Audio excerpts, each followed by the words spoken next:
Je m'appelle Bernard Pierrot, je suis architecte.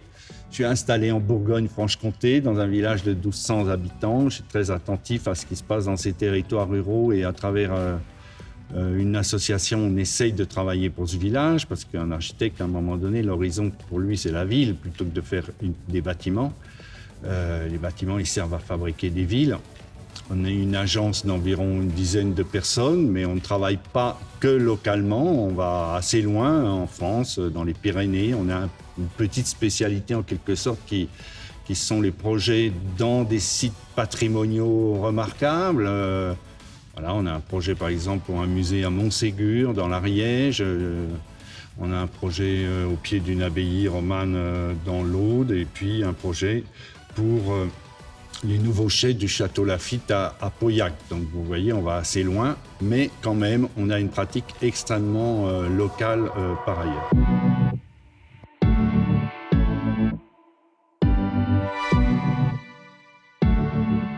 Je ne pense pas justement que ça soit bousculer des codes. Je pense qu'au contraire, c'est revenir à une certaine tradition de l'architecture, que les architectes ont un peu les premiers perdus de vue.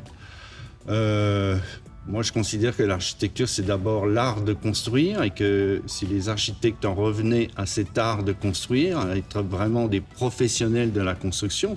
Après, l'architecture peut être un art, mais c'est autre chose. Il y a des valeurs comme la proportion, comme les tracés régulateurs qui permettent à l'architecture d'atteindre un niveau incroyable, mais tout bonnement, les architectes devraient rester de très bons constructeurs et ils se sont trop aventurés dans le domaine de l'art, on peut dire.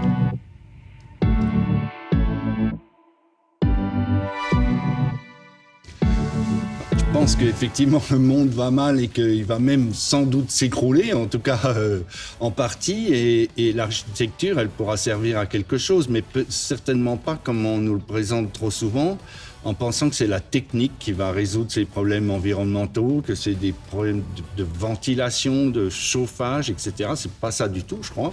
Justement, si on en revient à la tradition de l'architecture, on arrivera peut-être à se sortir de cette crise et y répondre.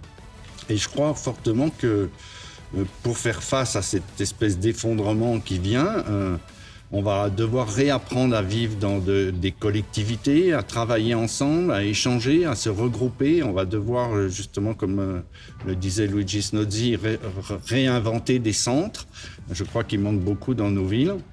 Et on arrivera peut-être à surmonter cette crise qui, pour le moment, vous le savez très bien, moi, je vis dans des territoires ruraux, je travaille beaucoup dans les territoires ruraux, voilà, qui sont en pleine crise et qui sont complètement vidés, tellement les métropoles aspirent les richesses et les gens.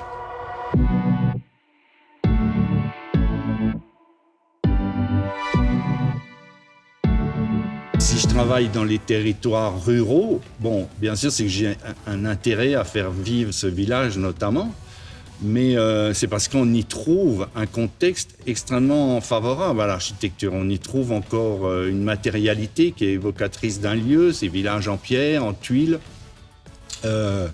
C'est important de se confronter à ces architectures, alors que bien souvent, quand on est dans la périphérie des villes, voilà, on est dans ce monde de polystyrène, d'enduit, de choses qui sont très peu concrètes et très peu évocatrices pour l'architecture.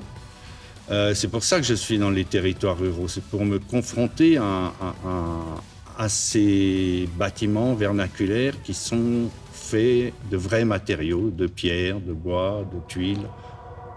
Voilà.